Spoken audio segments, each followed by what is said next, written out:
Voilà, ben merci de nous rejoindre. Donc, à mes côtés, Gisèle Sapiro, qui est sociologue et historienne, directrice d'études à l'École des hautes études en sciences sociales.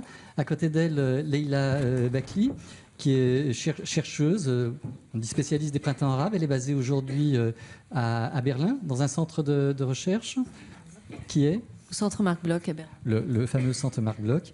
Et à côté d'elle, Dominique Cardon, sociologue lui aussi, qui est rattaché au laboratoire des usages de Orange Labs et chercheur aussi associé au centre d'études des mouvements sociaux. Et chacun, à leur titre, a quelque chose à dire de cette histoire que nous évoquons. Mais on va d'abord se tourner vers Gisèle Sapiro. Pour lui demander, puisque vous connaissez très bien cette histoire aussi de la place des intellectuels dans le débat public après-guerre. Et j'aimerais commencer tout simplement par vous demander quelle place vous accordez à Dionys Mascolo dans cet univers, dans cette galaxie des intellectuels français de cette époque.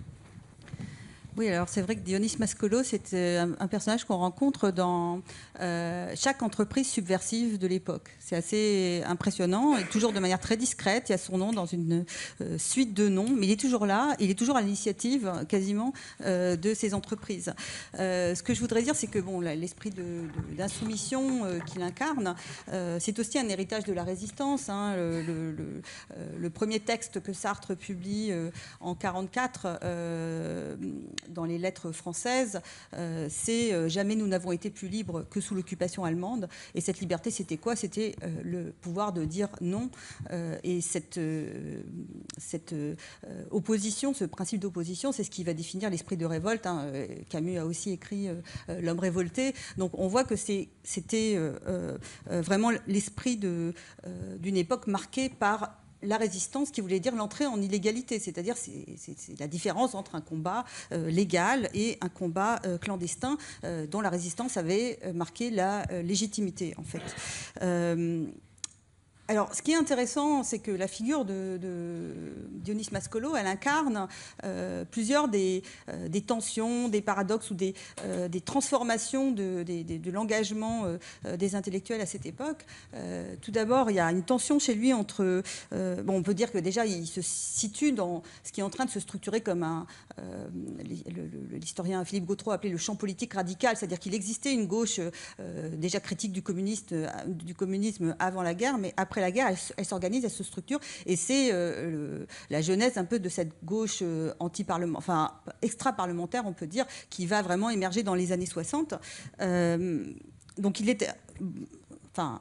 le groupe de la rue Saint-Benoît est déjà dans cette position d'hétérodoxie par rapport au communisme et va rompre, se faire exclure, mais vous l'aviez cherché, hein, cette exclusion, et en démissionnant.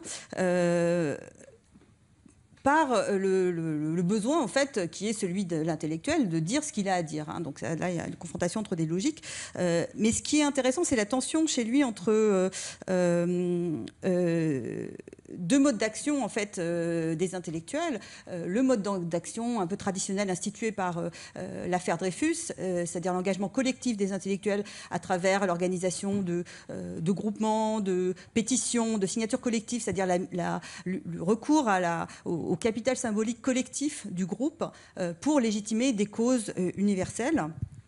Et donc, il anime de tels collectifs, rue Saint-Benoît, le comité d'action contre la poursuite de la guerre en Afrique du Nord en 1955, c'est un tel collectif.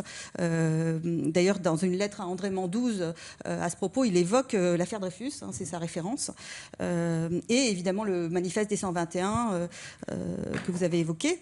Donc ça, d'un côté, c'est cet engagement traditionnel des intellectuels, et puis de l'autre, c'est l'engagement révolutionnaire, où l'intellectuel, en fait, va se fondre dans la lutte pour la transformation du monde social au point de s'annihiler. Et ça, il y a eu un comité des intellectuels révolutionnaires qu'il a créé vers 1955. Et puis, il y a eu surtout ce comité d'action étudiants-écrivains qui, en 1968, donc,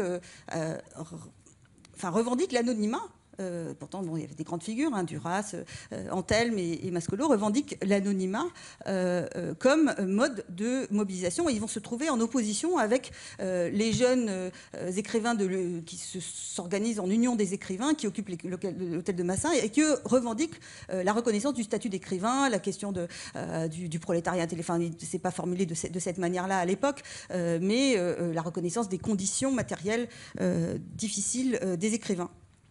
Et donc cette conception de révolutionnaire, il l'exprime aussi dans le livre qu'il a fait avec Sartre du rôle de l'intellectuel dans les mouvements révolutionnaires. Il a cette phrase où il dit « Celui dont la pensée s'identifie à l'exigence communiste, c'est déjà en un sens supprimé par là comme intellectuel, et évidemment sans renoncer au travail théorique, ça c'est important, c'est-à-dire travail théorique qui pour lui est toujours un travail critique, toujours un travail de destruction en fait des clichés, des modes de pensée existants. Alors peut-être ces deux pôles sont réconciliés chez lui par l'idée que les intellectuels c'est le peuple absent. Donc c'est ce peuple de Michel. Les intellectuels, c'est le peuple absent. Et quand il appelle à former, par exemple, des comités de soutien au peuple vietnamien, il incarne un peu cette idée des intellectuels comme peuple absent. La deuxième chose qui me paraît importante dans ces combats, c'est la dimension transnationale. C'était pas si évident avant la. Alors c'est vrai qu'avant la guerre, on avait eu, bon évidemment il y a l'Internationale communiste, c'est la référence. Il y avait eu l'Association des écrivains et artistes révolutionnaires. Il y avait les mobilisations antifascistes, comité de défense de la culture dans les années 30. Il faut rappeler aussi qu'il y a une internale fasciste qui se forme dans les années 40 et qui a un congrès de Stockholm en 51. Alors, chez Mascolo, je pense que c'était quelque chose qui... Enfin, il n'avait pas à faire d'efforts pour penser de cette manière. Bon, c'est le fils d'un émigré. Il est chez Gallimard responsable des cessions et des acquisitions.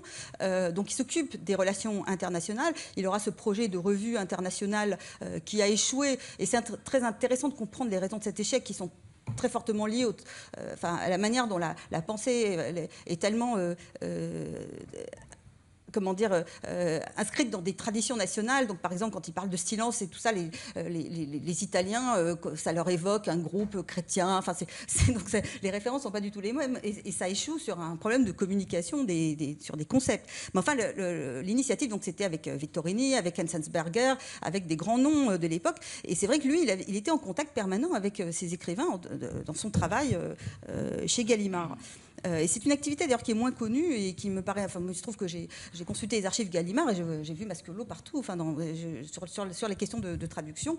Et j'ai pu voir son rôle notamment. Alors, il y a un épisode quand même assez intéressant, c'est le moment de la création, du lancement et de la collection littérature soviétique fondée par Aragon chez Gallimard, juste après, enfin, 57, juste après le rapport Khrouchtchev et le début du dégel.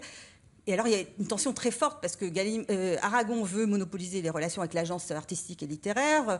Il joue tout le temps les rapports de force sur ce plan-là. Mascolo veut chercher des textes plus dissidents. Et donc, Gallimard demande des titres. Aragon se fâche qu'on a demandé des titres qu'il n'a pas demandé, qu'il n'est pas au courant. Enfin bon, voilà. Donc, c'est un épisode assez intéressant. Mais ça montre que même dans son travail d'éditeur, il était engagé. C'est-à-dire qu'il n'abandonnait jamais cette perspective. Et alors, ça me conduit au dernier point important, et qui est une des tensions des intellectuels de l'époque, c'est la tension entre les logiques intellectuelles proprement dites, ou artistiques, ou esthétiques, et les logiques militantes. Et de ce point de vue-là, c'est une des raisons du désaccord, hein, vous l'avez évoqué, avec le Parti communiste, c'est qu'il défend l'autonomie de l'art, de la littérature, face à ce jdanovisme culturel qui est mis en œuvre par le Parti communiste français à l'époque, et donc qui révèle ces incompatibilités. Alors on les connaissait déjà, puisque les surréalistes, il est proche, il est très inspiré de la pensée des surréalistes.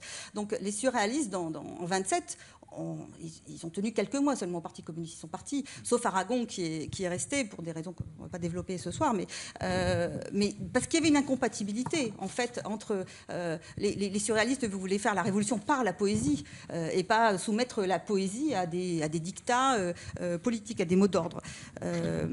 Alors en même temps, le Parti communiste, à partir de 1932, offre des tribunes, des plateformes d'engagement pour les intellectuels non communistes qui permettent de se rallier sur des mots d'ordre très généraux, sur des grandes causes comme l'antifascisme, sans engager leur œuvre. Mais ça vaut surtout pour les intellectuels qui sont des compagnons de route. Après la guerre, ça existe aussi, hein, il y a la défense de la paix, mais en même temps, les conditions pour les intellectuels communistes se durcissent très fortement. On leur demande de vraiment soumettre leur activité intellectuelle à ces contraintes, à l'incarnation d'une ligne. Et donc, en termes évidemment, là, c'est le réalisme socialiste, défini de manière très stricte. Aragon, d'ailleurs, va combattre ça. Et j'ai lu toutes les interventions d'Aragon au comité central du Parti communiste dans les années 50. Il passe son temps à essayer de défendre au sein du parti une ligne plus autonome. Et d'ailleurs, ça conduira au réalisme sans rivage de Garaudy, etc. Voilà, donc c'est une tension qui traverse les intellectuels communistes eux-mêmes. Et vous évoquiez tout à l'heure Jean Canapa, dont il faut rappeler que c'était un élève de Sartre qui va s'affronter à son maître en tant qu'intellectuel communiste de manière très très violente, et aussi effectivement Mascolo et Antelme se confrontent à Canapa. Canapa avait accusé effectivement Queneau, ce qu'Edgar Morin rappelait tout à l'heure, de formalisme pour les exercices de style. Alors formalisme, à l'époque, dire formalisme, c'était comme il ne pouvait pas condamner à mort en France, mais c'est une condamnation à la mort symbolique du point de vue du Parti communiste. Rétrospectivement, par exemple, il reprochait à Malraux d'avoir préfacé Faulkner en disant ça illustrait ses tendances réactionnaires déjà à l'époque. Et alors, à ce moment-là, Antelme lui répond, mais alors comment est-ce que vous expliquez qu'il a aussi préfacé André Violis, qui était une journaliste communiste, qui a préfacé à cette époque aussi. Voilà, donc, et d'ailleurs, Canapa va attaquer très violemment son livre Le communisme. Mais en même temps, il faut comprendre que Mascolo ne défend pas l'art pour l'art. C'est ça qui est intéressant, c'est-à-dire qu'il a une conception de l'art comme politique, mais qui n'a pas besoin de véhiculer une idéologie pour être politique. Donc je pense que c'est ça qui est intéressant, c'est une position originale qui est proche de celle des surréalistes, on peut dire. Et il y a toujours cette référence-là, mais qui n'était pas si répandue à l'époque. Voilà. Merci beaucoup pour ce premier commentaire.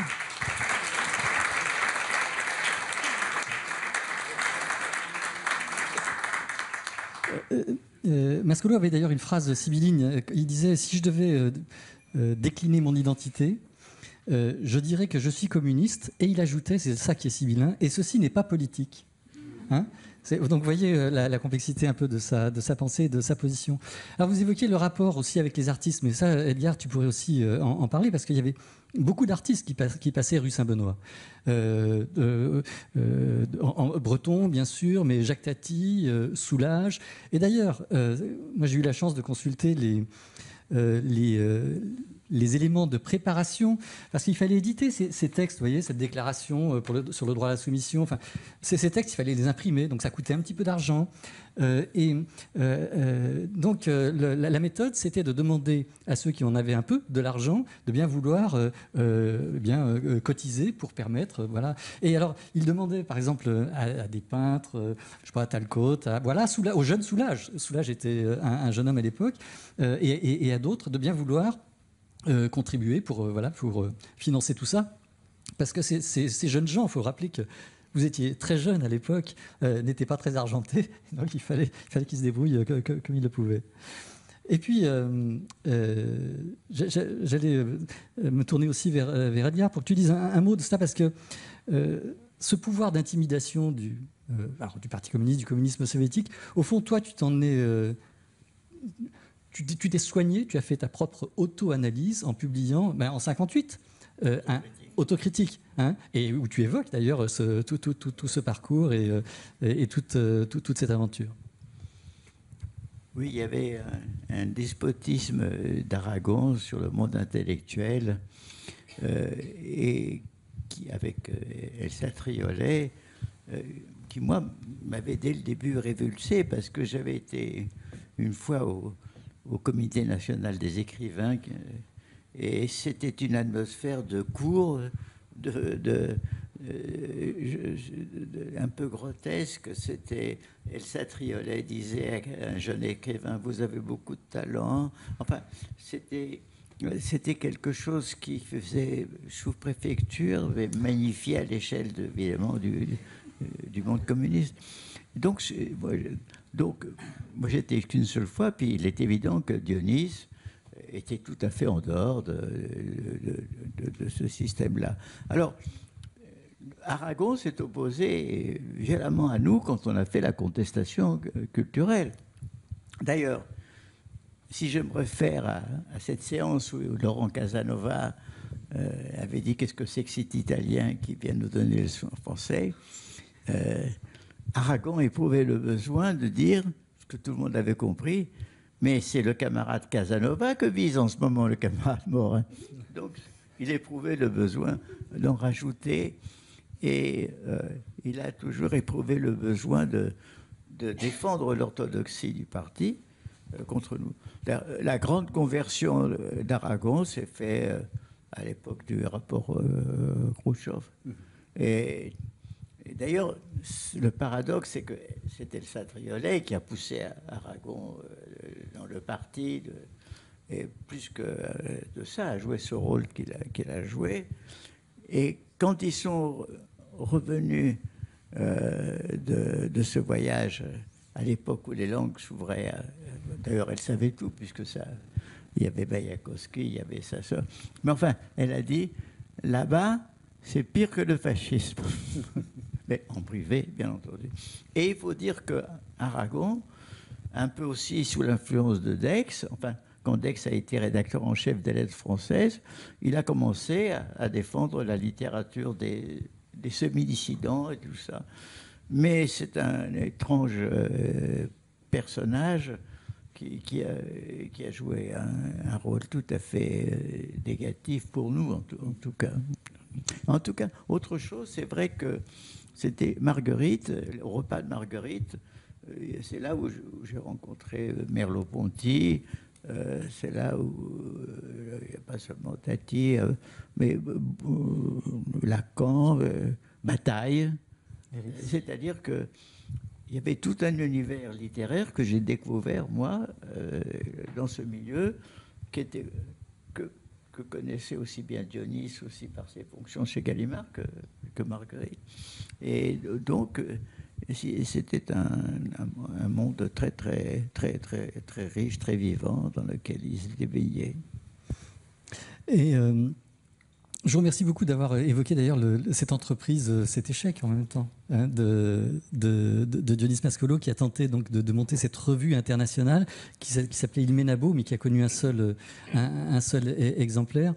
Et parfois je me dis, il avait quand même de l'avance, parce que peut-être qu'il avait inventé, avant Antonin Lim, avant sa lettre internationale, ce que pouvait être justement un espace de dialogue entre les intellectuels, en particulier les intellectuels européens, mais pas que. Et alors je voulais vous demander, Gisèle Sapiro, vous connaissez bien cette histoire. Moi, il m'a toujours semblé qu'il y avait dans la démarche de Dionys Mascolo peut-être un fantasme qui n'était pas avoué. Edgar, tu vas nous aider.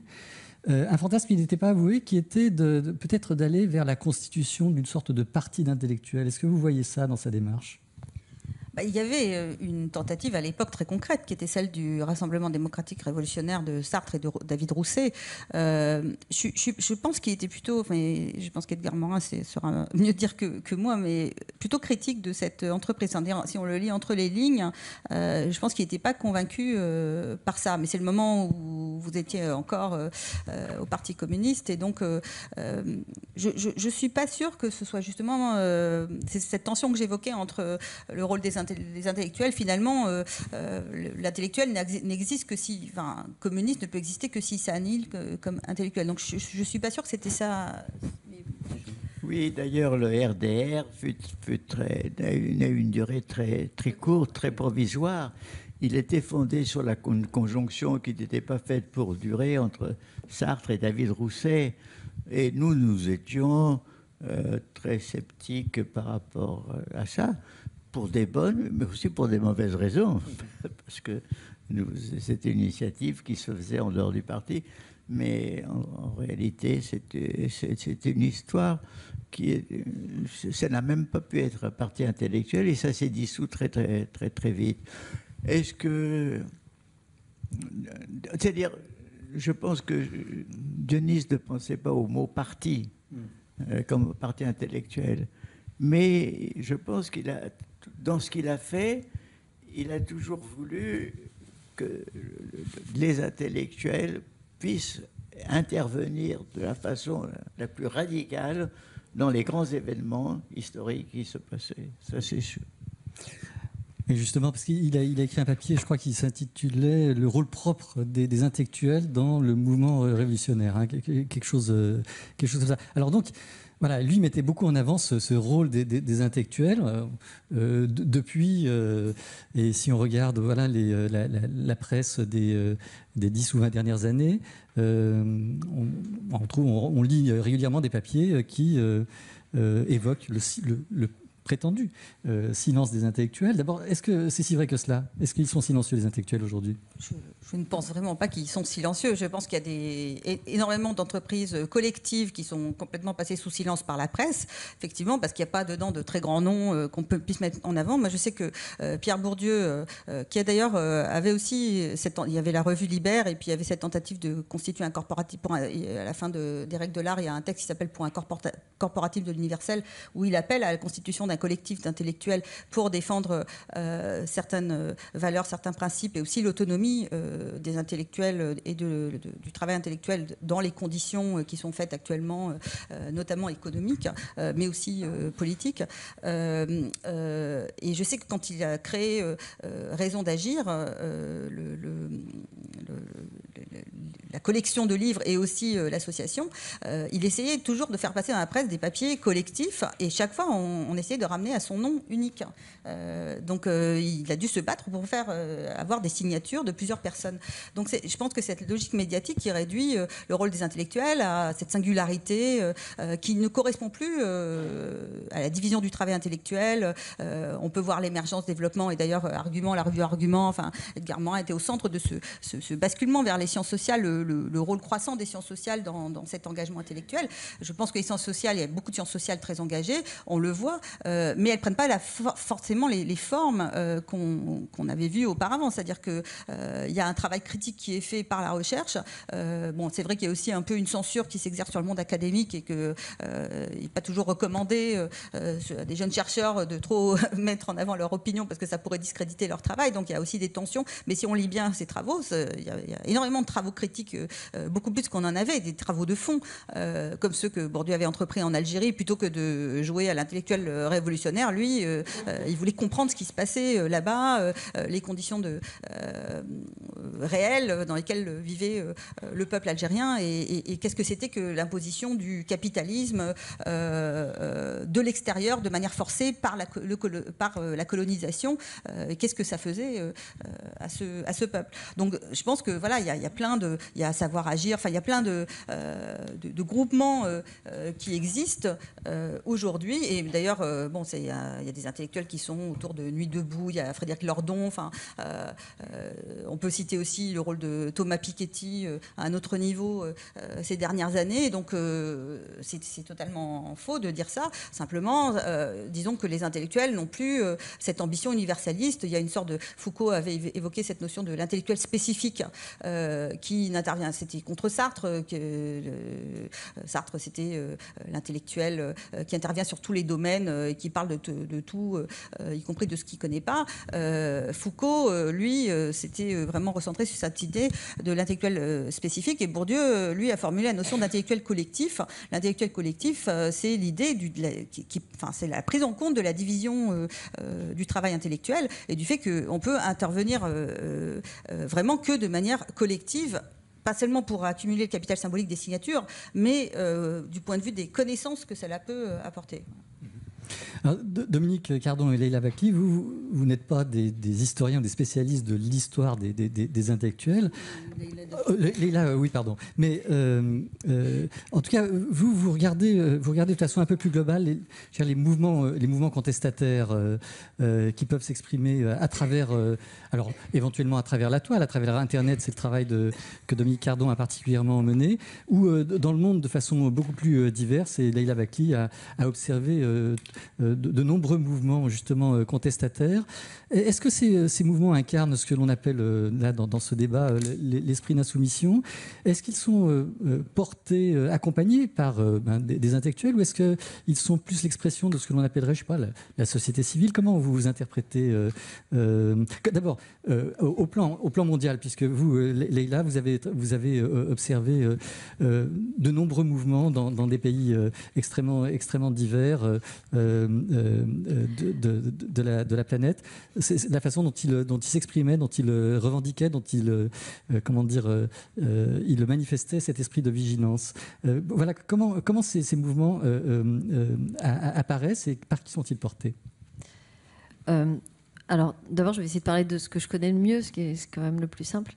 Je travaille essentiellement sur le monde arabe, donc c'est ce que je connais à peu près. Pour le reste, je peux éventuellement comparer. Je dirais que s'il y a bien un lieu où, effectivement, cette question de la voix des intellectuels a encore un sens, et sous cette forme-là, ça serait effectivement dans le monde arabe. Enfin, en tout cas, c'est là que je le repère le plus. Pour des raisons diverses, mais qui ont peut-être à voir avec ce que Gisèle disait tout à l'heure sur l'expérience de la résistance et dans le fait que l'expérience de la résistance fonde dans une certaine mesure cette position de l'intellectuel après-guerre. Je pense que dans les combats d'indépendance et dans les luttes les plus récentes, si je prends l'exemple de la Syrie, qui est celui auquel je pense le plus directement là, se marquent des solidarités souterraines,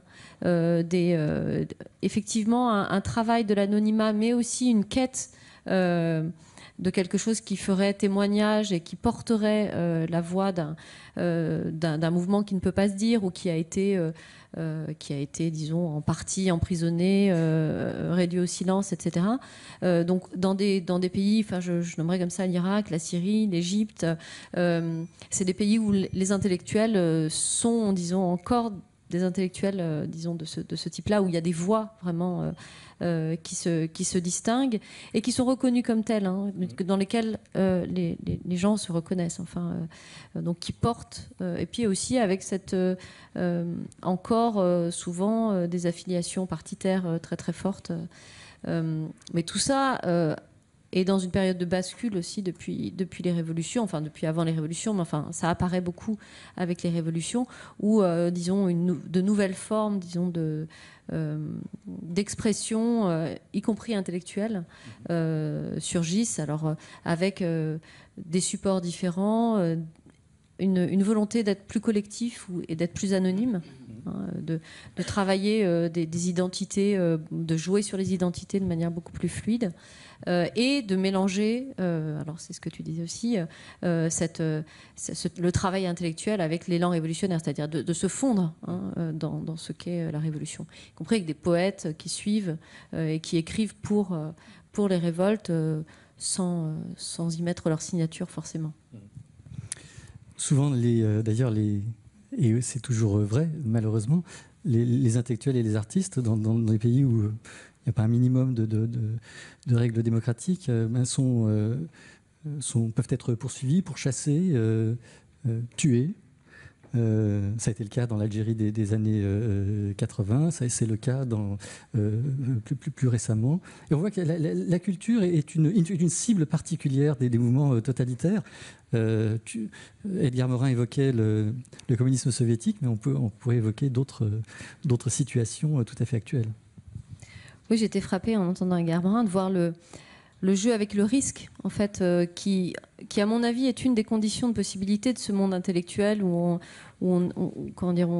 chacun se positionne par rapport aux autres, et où il y a un jeu sur c'était très bien dit dans le texte aussi, sur l'essentiel de l'énergie qui est passée à se positionner ou à discuter des positions réciproques.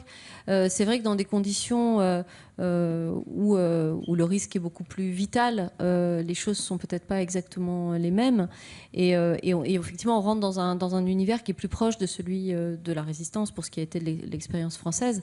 Donc du moment précédent, j'allais dire. Mais c'est pas forcément toujours le cas. C'est-à-dire si on prend la Tunisie aujourd'hui, où on est dans un moment où il y a moins de risques, enfin où il y en a beaucoup moins que sous la dictature ou que dans des pays proches comme l'Égypte. Il reste une figure de l'intellectuel qui émerge, hein, et je pense que là, ce temps des intellectuels d'après-guerre dont on vient de parler, il ne sera pas là. On ne passera pas par cette étape-là, parce qu'on va directement à une phase où tout ça est beaucoup plus approprié, plus directement approprié, y compris par des médias nouveaux, par une façon de partager le savoir, par aussi une réappropriation de l'université, des savoirs académiques, où tout est à faire et où tout est déjà pris dans une autre énergie ou dans une autre dynamique, hein. Donc le parti, par exemple, a déjà presque pas de sens. Il y a des partis, il y a des luttes de partis, etc. Mais les intellectuels aujourd'hui qui font vivre la pensée arabe, disons, ne s'intéressent pas à ces choses-là, hein. À partir du moment où on est sorti de la phase de résistance proprement dite, on voit tout de suite émerger des choses qui sont beaucoup plus expérimentales et beaucoup plus directes, beaucoup plus proches de Nuit debout ou des appropriations ou des réflexions, y compris sur la démocratie ou sur les limites de la participation ou de la représentation, des choses comme ça. Donc on reviendra vers vous, Leïla Bakli et Gisèle Sabiro, dans un instant, parce qu'on on aura du temps aussi pour échanger avec les nombreuses personnes qui sont venues. Mais je me tourne vers Dominique Cardon maintenant. Dominique, tu travailles depuis longtemps sur Internet comme espace aussi de nouvel espace de démocratie. Est-ce que tu as le sentiment que cet outil permet justement à cet esprit d'insoumission de se manifester d'une toute autre façon que de la manière dont on l'a évoqué jusqu'ici? Alors, il faut dire que c'est un débat passionnant, mais j'ai effectivement l'impression que si on regarde la situation contemporaine des formes du mouvement social sur Internet ou Nuit debout, pour garder un exemple très parlant, on est quand même très très loin de cette magnifique période dans laquelle on a vu les intellectuels se désolidariser des partis, se rapprocher des sciences sociales, rentrer, comme ça a été dit, dans une sorte d'anonymat, pas d'anonymat, mais de disparition dans les luttes spécifiques aux côtés des acteurs.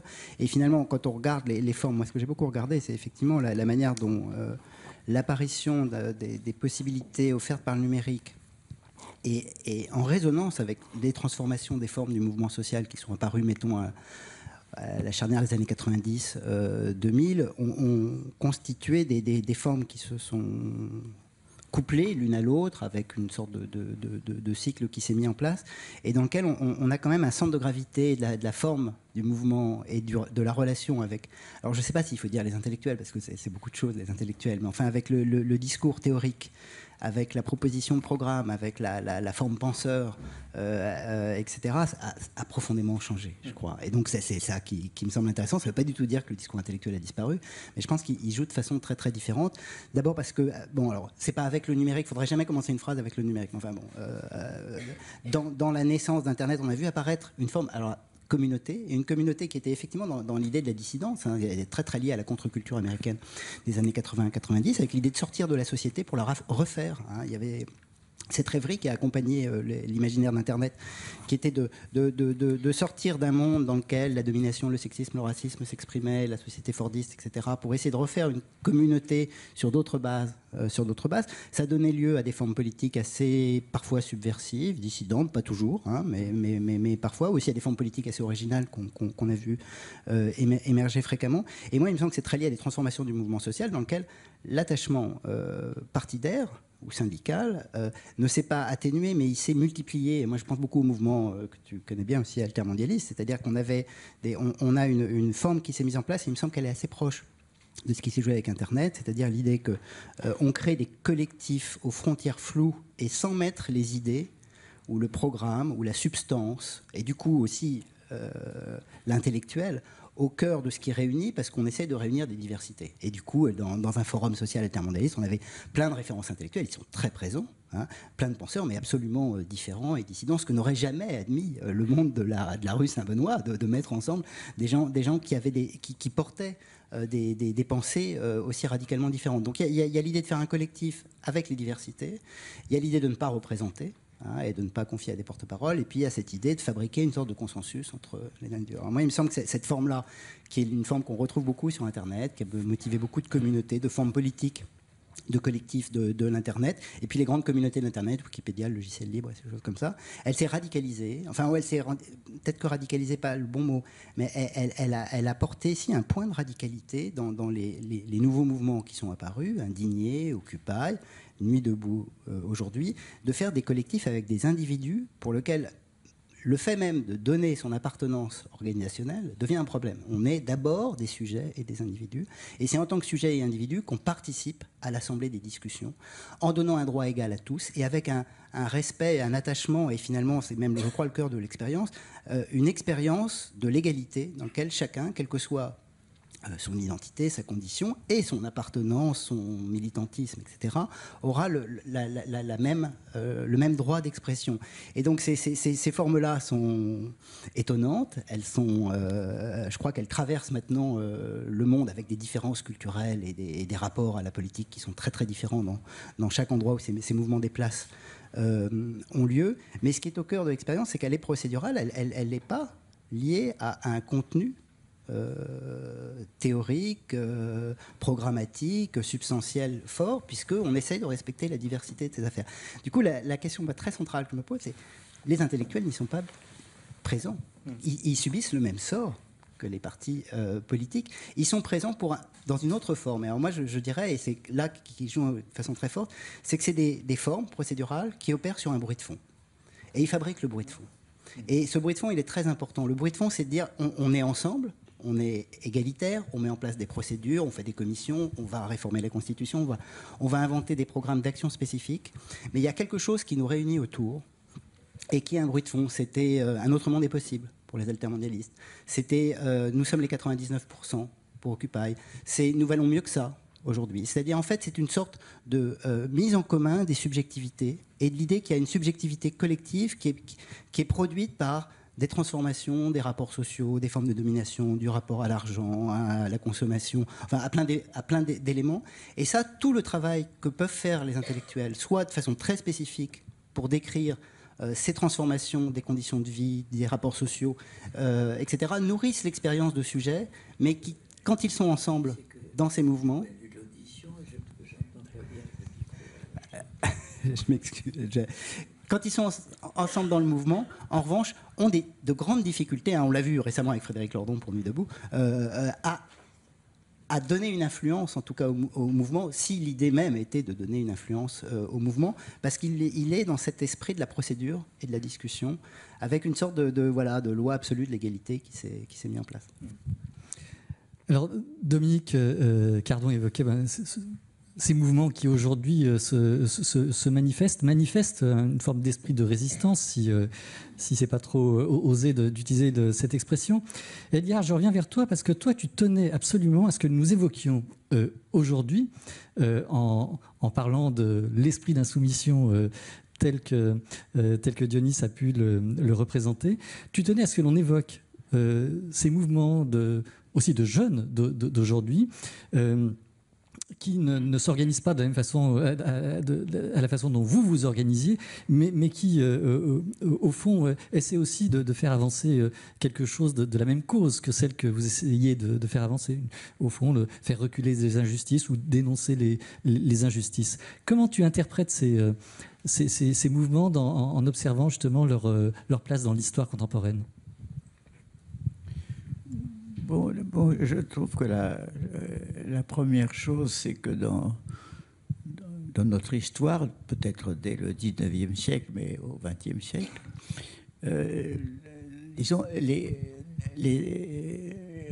ce qu'on peut appeler l'adolescence, pas au sens biologique, mais au sens de plus en plus large, parce qu'aujourd'hui, sociologiquement, on est adolescent de 13 ans, parfois à 27 ans, donc on est encore étudiant, on n'est pas marié, on n'est pas...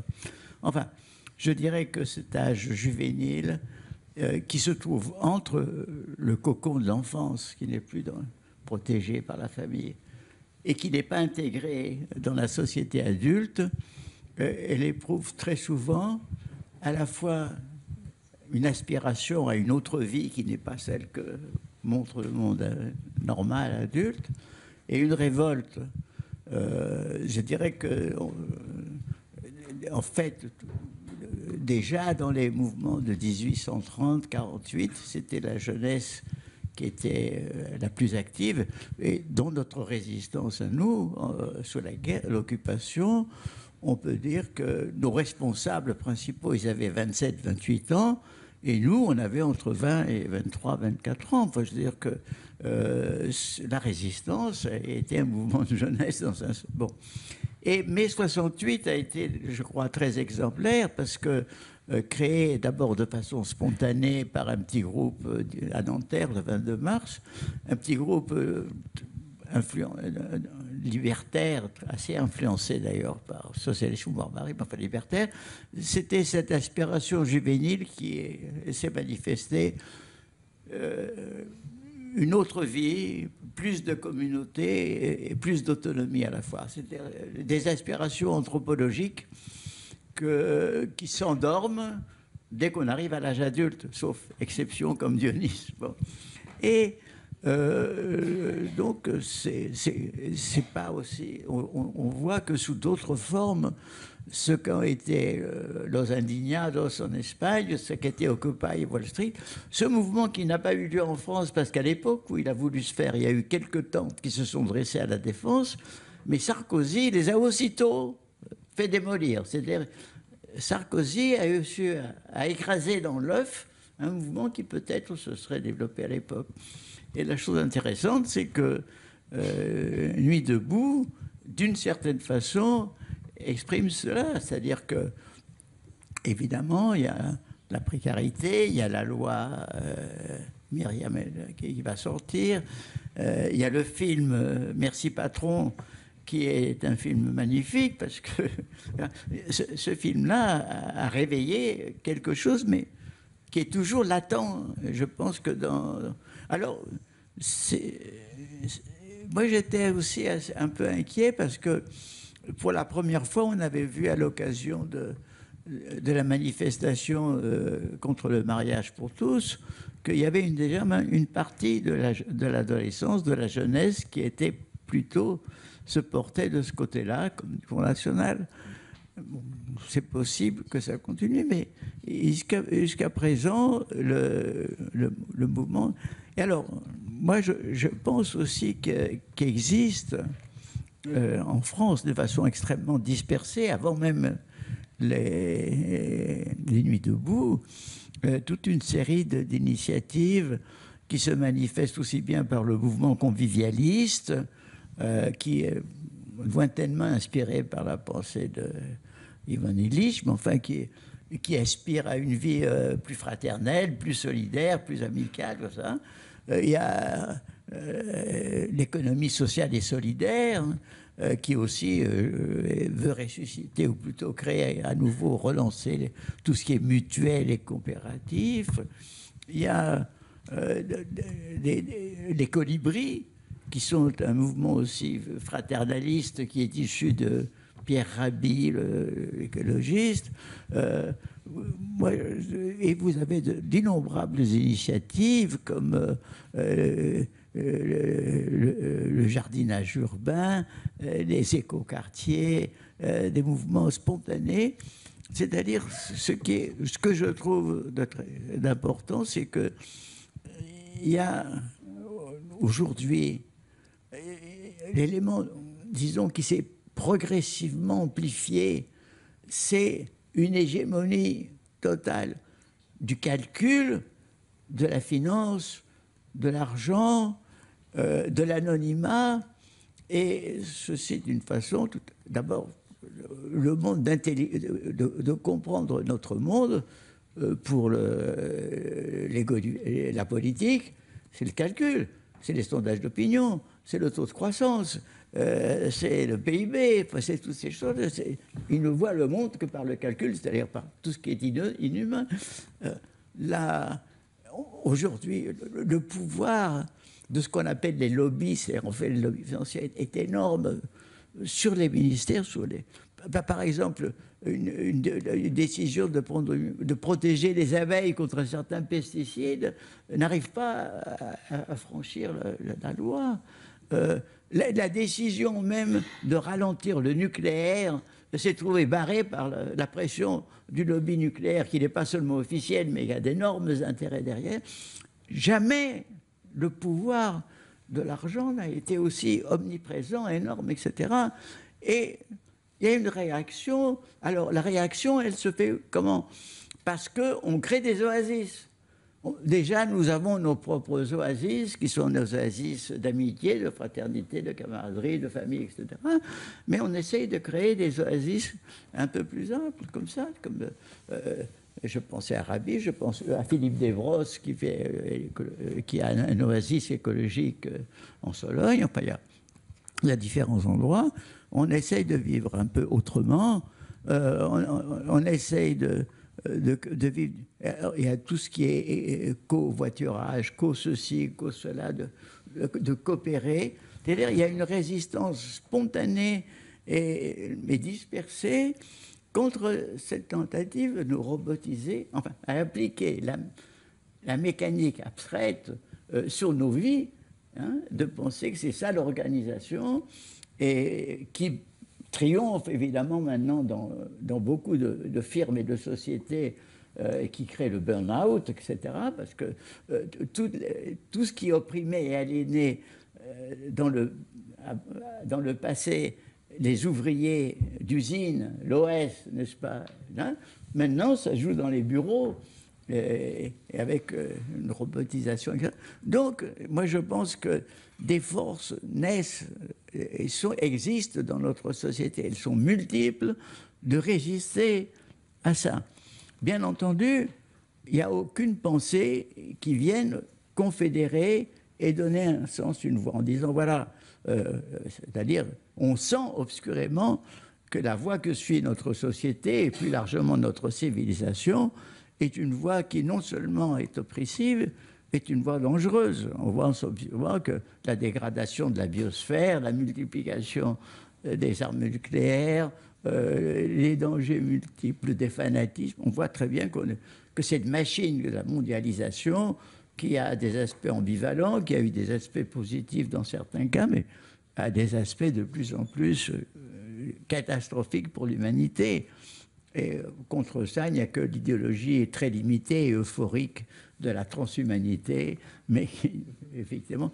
Donc, je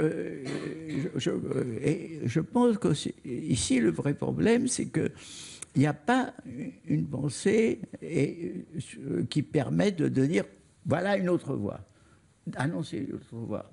Enfin, ou plutôt, des embryons existent, parce que, par exemple, l'idée d'une économie écologisée, c'est-à-dire pas seulement qui rendrait propres les sources d'énergie, hein, en supprimant les sources sales, mais qui en plus ferait régresser l'agriculture, parce qu'un des plus grands fléaux écologiques, c'est pas seulement la biodiversité, c'est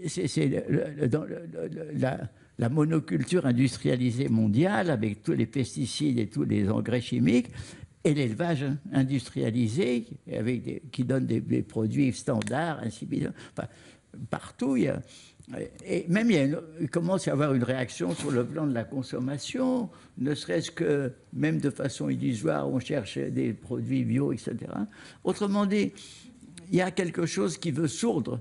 Mais la grande différence de ce qui s'est passé à la fin du 19e, au début du 20e siècle, où toutes les révoltes ont trouvé un sens, parce comme ça, voilà, il y a le manifeste communiste, ou bien pour d'autres, c'était proudhonien. Enfin, il y avait une pensée à laquelle ils pouvaient se raccrocher et qui leur disait et on va faire la révolution. Aujourd'hui, on sait très bien l'échec de ces grandes révolutions qui a été celle d'octobre et celle de Mao, ça, fait qu'on ne peut plus... bien sûr, on pense qu'il y a des révolutions possibles, nécessaires, mais on ne croit plus à la révolution. Et même, je dirais que la mondialisation a montré qu'on ne peut rien contre les riches. Ils envoient tout de suite leur fric dans les paradis fiscaux. C'est fini. Donc, il y a cette sorte d'impuissance, mais à mon avis, qui va trouver sa voie, parce que je crois que si on peut faire régresser progressivement l'hégémonie de l'argent, car elle asphyxie la vie de la plupart des gens. Et je pense que si, par exemple, à la fois on change la consommation, c'est-à-dire qu'on frappe du même coup les supermarchés, on favorise le commerce de proximité, l'alimentation de proximité, du même coup on favorise l'agriculture fermière et biologique, je pense qu'une multitransformation peut commencer à se faire et qu'une pensée va surgir. Mais nous n'en sommes pas encore là. Mais moi, ce que je trouve très intéressant dans les Nuits debout, c'est qu'ils cherchent une pensée. C'est qu'ils font des ateliers, ils discutent, ils pensent, l'écologie, ceci. C'est-à-dire que là aussi, les choses se font malheureusement beaucoup plus lentement qu'elles devraient. Pourquoi ? Parce que les processus catastrophiques et négatifs progressent à une vitesse plus grande que les processus positifs et que les rassemblements ne sont pas faits. Mais je crois qu'il faut parier là-dessus et qu'il faut jouer là-dessus. C'est ça, je pense, l'espoir aujourd'hui.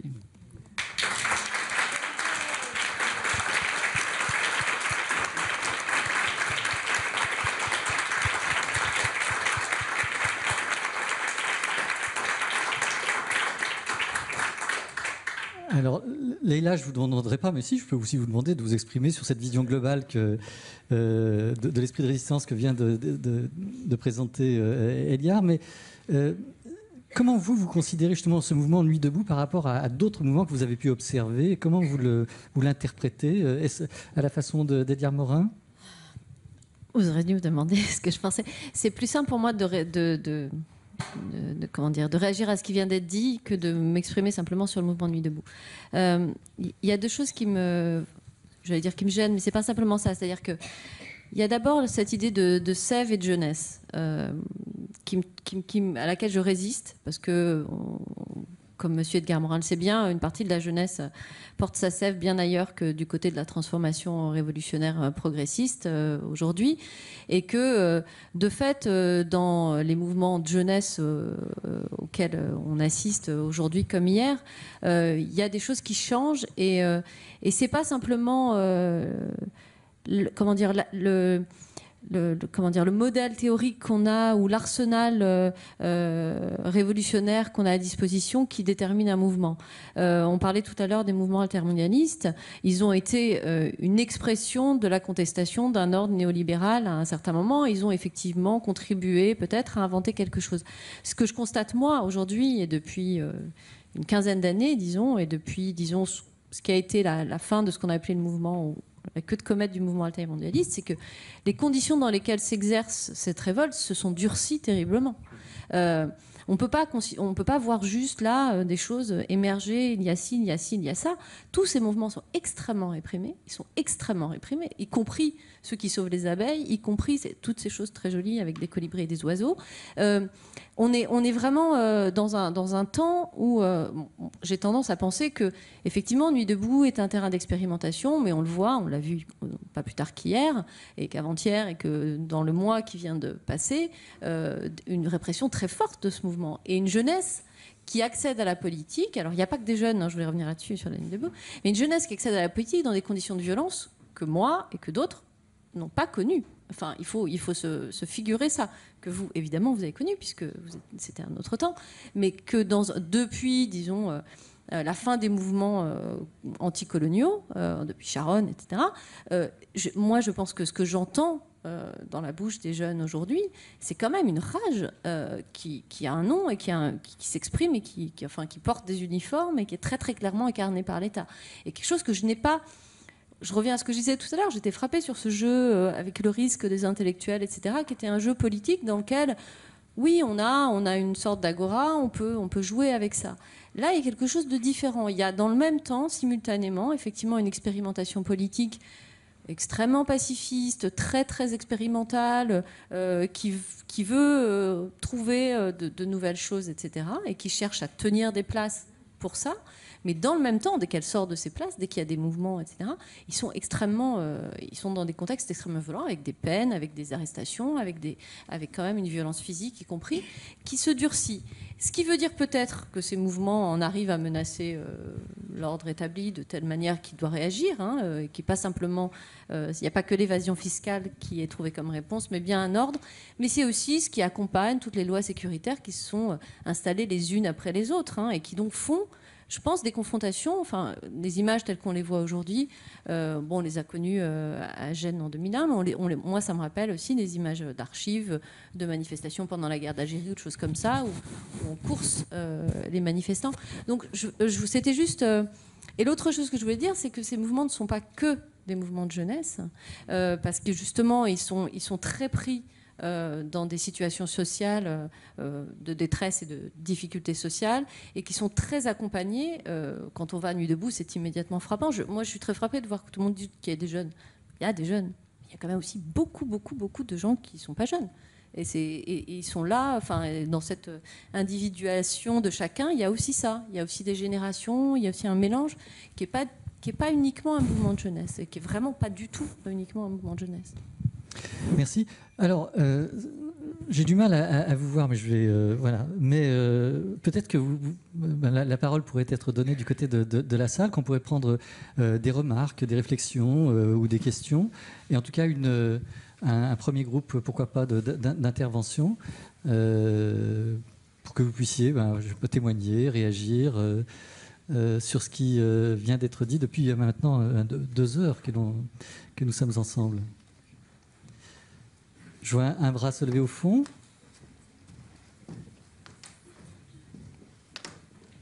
Si je comprends pas bien, tu me traduis. Merci. Ma question va être très simple. C'est à propos de l'intervention de Elio Vittorini au sortir de la guerre. C'est une question à Edgar Morin. Est-ce que vous pensez que l'ouverture plus grande du Parti communiste italien, au moins d'une partie du Parti communiste italien au sortir de la guerre, est due à l'influence de Gramsci ? Alors, c'est une question pour toi, Edgar. Est-ce que tu penses que l'influence de Vittorini, la place de Vittorini et l'influence du Parti communiste italien au sortir de la guerre est due à l'influence de Gramsci, à la place de Gramsci dans la pensée communiste italienne, et pas seulement? Oui, incontestablement, il y a eu le fait que Gramsci qui restait presque totalement inconnu en France jusqu'à une époque très récente, était un penseur qui n'était pas, entre guillemets, dogmatique, et qui était extrêmement fécond, et que dans le fond, il y a eu les cadres du Parti communiste italien, évidemment à part Togliatti qui était à Moscou, mais ils se sont formés dans la lutte partisane, dans la résistance, alors qu'en France, les cadres qui se sont formés dans la résistance, comme Tillon ou Lecœur, etc., ont été tôt ou tard éliminés par les gens qui étaient à Moscou ou ailleurs. Par exemple, ceux qui n'ont pas participé à la résistance, c'était Duclos, il était là, mais Thorez évidemment à Moscou, Marty n'a pas participé, et beaucoup de cadres moyens du parti qui avaient été arrêtés sous Daladier et qui avaient été mis plus ou moins en camp en Afrique du Nord, ceux-là qui ont survécu sont redevenus les cadres du parti. Autrement dit, les cadres staliniens de la haute époque sont redevenus les cadres du parti français, alors qu'en Italie, il y a eu une sorte de génération de cadres nouveaux, avec une sorte de libéralisme, et je dirais même de côté presque catholique à l'italienne, de sorte de tolérance, et qui a duré pas mal de temps, et qui du reste a donné une autre figure au Parti communiste italien, lequel s'est métamorphosé de façon différente que le Parti communiste français. Oui, il y a eu sûrement ça, mais je crois que c'est nous avons eu le retour des cadres anciens des années staliniennes 37. Voilà. Oui, le micro, si le micro peut venir au milieu de la salle, oui. Alors, il y a deux demandes d'intervention. Hein. Ensuite, ce sera madame. Bonjour. Moi, ma question s'adresse à Gisèle Sapiro et à Edgar Morin. Est-ce que... Je ne sais pas si on m'entend. Et à partir d'un mot qui a été prononcé par Dominique Cardon, qui est le mot de contre-culture, j'ai l'impression que dans ce groupe de la rue Saint-Benoît, il y a quelque chose d'un communisme hétérodoxe qu'on retrouve ensuite... on retrouve en même temps un socialisme barbarie, un peu chez les situationnistes, dans Argument en même temps. Est-ce qu'on n'a pas là quelque chose qui pourrait être les germes d'une contre-culture à la française et qui va être réactualisé peut-être un petit peu aussi par les fameux Italiens de clarté dans les années 60 qui comptaient des gens comme Bernard Kouchner ou Burnier ou des gens comme ça. Est-ce qu'il n'y avait pas déjà, dès l'après-guerre et dans la résistance en quelque sorte, les ferments d'une contre-culture à la française? Du coup, la question est aussi un peu pour Dominique Cardon. Question pour toi, Edgar. Est-ce que, d'une certaine façon, ce que vous avez exprimé dans l'après-guerre préfigurait l'idée, la notion de contre-culture? Est-ce que déjà vous étiez dans cet esprit-là ou est-ce qu'il y avait des ferments de contre-culture dans la manière dont vous vous exprimiez? Je crois que la vie que l'on menait, un peu cette sorte de vie que, d'une certaine façon communautaire, cette patrie d'amitié, cette extraversion qui nous amenait à nous intéresser à la musique, au rock, à la vie de café. Enfin, il y avait peut-être des germes dans cette civilisation de Saint-Germain-des-Prés qui a duré 2 ou 3 ans après la guerre. Mais ce n'était que des éléments, mais je pense que ce qui est sorti en Amérique dans les années 60 est très original parce que c'est sorti des étudiants de Berkeley, c'est sorti d'une jeunesse qui, dans le fond, qui dans un monde riche, aisé, vivant dans le confort, a commencé à éprouver le besoin du rejet de ce confort, de cette vie vide à l'américaine, avec le règne du fric. Ils ont voulu vivre une vie autre, communautaire et sobre, certains se nourrissant des déchets qu'on trouvait dans les poubelles. Et en même temps, il y avait la guerre du Vietnam qui a créé une osmose entre la révolte contre la guerre au Vietnam. Donc, si vous voulez, ce serait peut-être exagéré de dire qu'on préfigurait ça, mais nous étions quand même, faisons quelque chose qui n'était pas inscrit dans la norme sociale à l'époque, ça c'est vrai. Si le micro peut aller vers... voilà, madame, un petit peu au milieu. Je prendrai ensuite une question et puis ce sera à nouveau à Philippe Morier-Genoux de nous proposer une lecture. Ne pensez-vous pas que les positions de Jeremy Corbyn et de Bernie Sanders et les soutiens qu'elles reçoivent peuvent constituer une lueur d'espoir vers plus d'humanisme?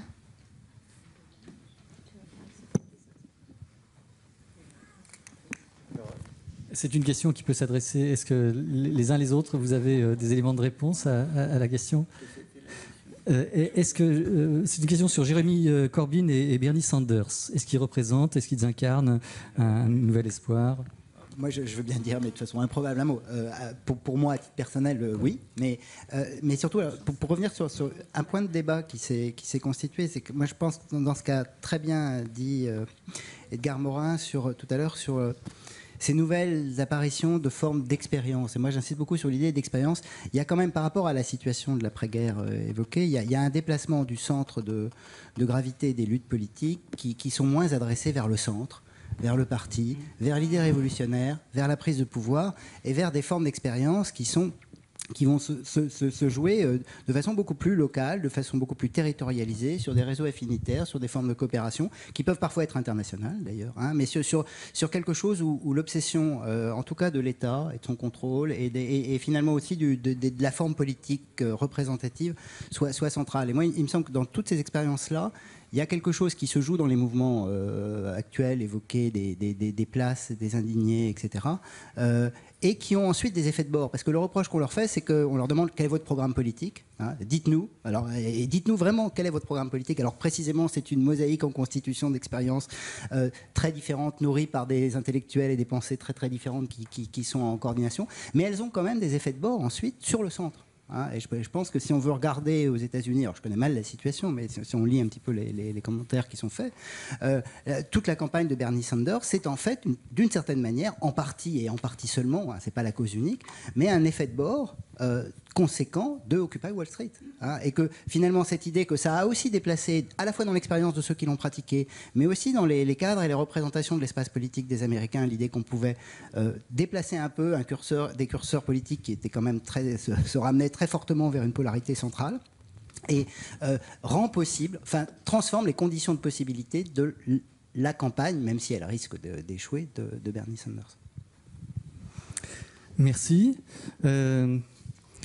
Puisque je suis aussi le gardien du temps, et je vais peut-être maintenant demander à Philippe de nous rejoindre, sauf s'il y a une dernière question. Il y a une question, d'accord. On va prendre la question du monsieur, et puis après ce sera à toi, Philippe. Encore une question, hein. Ou une remarque, une proposition, je sais pas. Voilà, je parlais un peu de Beyrouth. Si vous considérez Beyrouth comme une ville insoumise par son histoire et de tous ses voisins, et si vous la considérez comme telle, est-ce que les intellectuels européens ne sont pas un peu tièdes par rapport à cette insoumission? Et là. Oui. Je ne sais pas si je peux dire en général que Beyrouth est une ville insoumise toute seule entièrement. C'est un peu difficile, mais enfin, en tout cas, il s'y pratique des formes d'insoumission évidemment marquées et marquantes. Vous voulez parler de Beyrouth maintenant, j'imagine, ou de Beyrouth avant la guerre? Parce qu'il y a aussi l'incarnation de Beyrouth insoumise, c'est juste avant la guerre civile. Et aujourd'hui, effectivement, on y retrouve quelque chose qui ressemble à cette ébullition-là. Mais quand même, là aussi, hein, c'est passé par une expérience d'une telle difficulté que, bon, on est dans une ville qui renaît de ses cendres. Peut-être qu'il y a aussi dans ce contexte particulier quelque chose qui fait de cette ville-là une ville particulièrement insoumise. Je ne comprends pas votre question sur le rapport des Européens avec Beyrouth. Ils sont un peu tièdes par rapport à l'aide à cette insoumission. Je crois qu'ils l'identifient pas comme tel, en fait. C'est plutôt ça. À Beyrouth, c'est une sorte de fermentation intellectuelle avec plusieurs appartenances, plusieurs options. Dans une certaine mesure, il y a une partie des intellectuels européens qui, au contraire, s'identifient trop à ça. Enfin, je pense qu'il faudrait vraiment parler très longtemps pour voir quels sont les rapports profonds des intellectuels européens avec ce qui a pu se passer au Liban et ce qui se passe aujourd'hui dans la région. Je ne sais pas directement le rapport, mais pour une grande partie, je pense qu'effectivement, le contact est perdu complètement. Personne ne sait réciproquement ce qu'on peut faire ensemble, même à la limite. Merci Leïla. Philippe, alors ce texte, hein, on fait un saut. Je ne sais pas si c'est un moment de légèreté. En tout cas, voilà, c'est un... Dionys Mascolo, dans son œuvre, il a écrit sur des choses tellement différentes, et notamment un très joli texte qui s'intitule « De l'amour », c'est-à-dire tout simplement, qui a été réédité chez Benoît Jacob. Et ce texte est d'ailleurs préfacé par Edgar Morin. Edgar nous rejoint dans un instant. Texte préfacé par Edgar Morin, texte particulier où on entend justement la voix de Dionys parler d'un sujet profond, mais avec des accents un peu, je ne sais pas comment dire, grinçants. Drôle aussi. C'est un texte plus court que le précédent et qui ouvre sur un autre ton.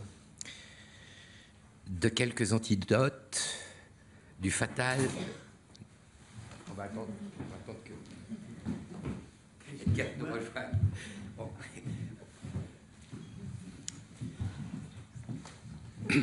Donc, de quelques antidotes du fatal non-amour de l'amour.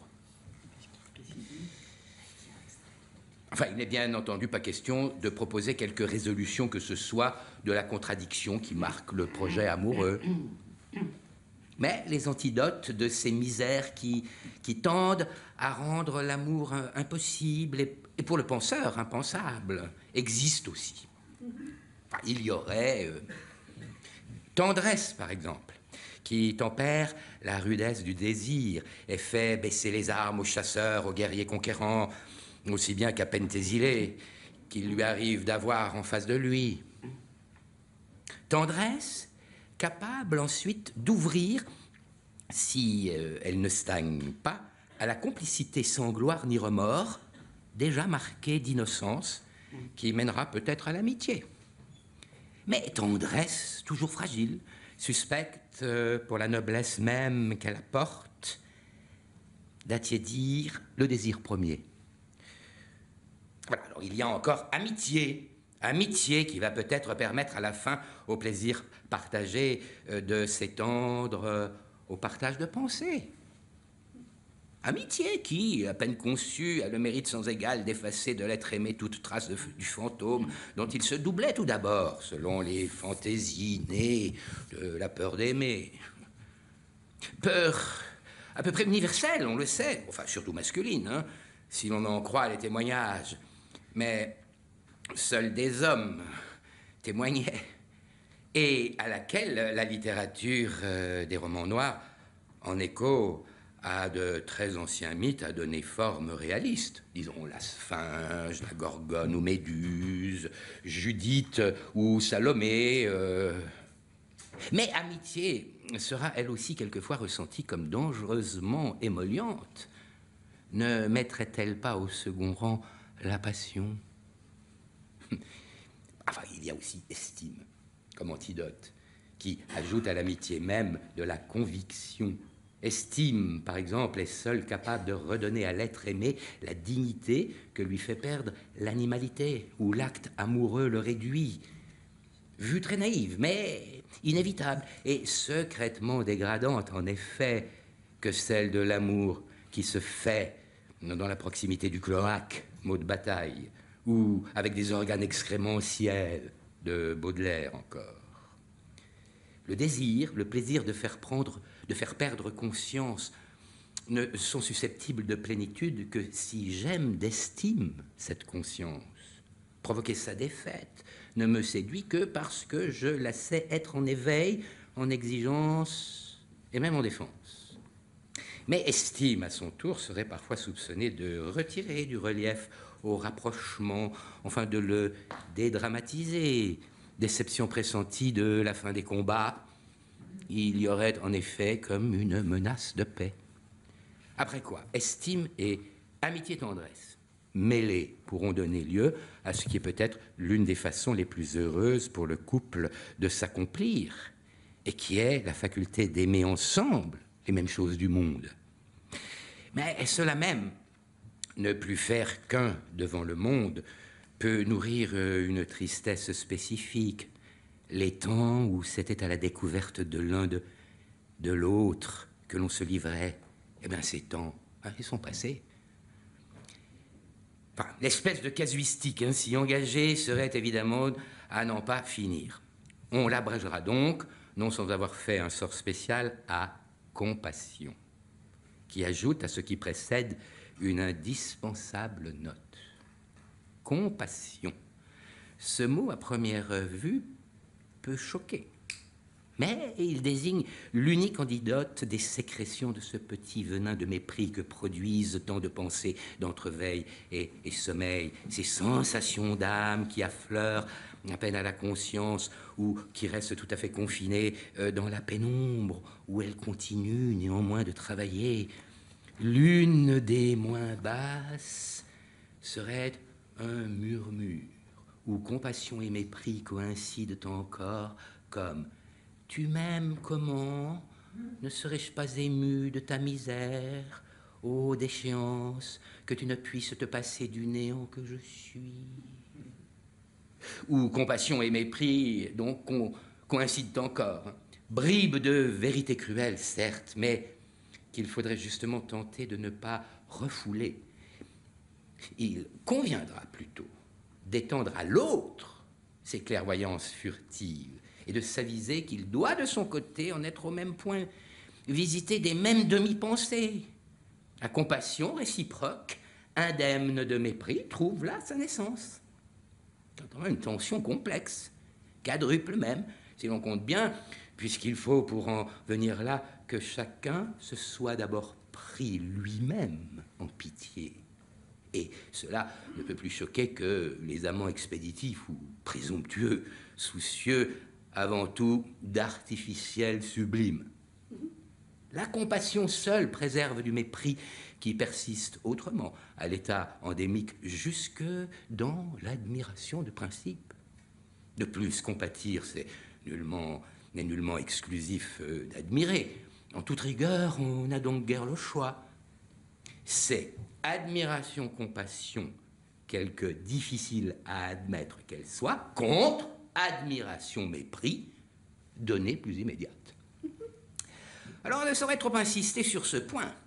Le préjugé tenace qui veut que compassion ou pitié soit étrangère à la constitution de l'amour représente l'une des plus graves limites de la capacité d'aimer.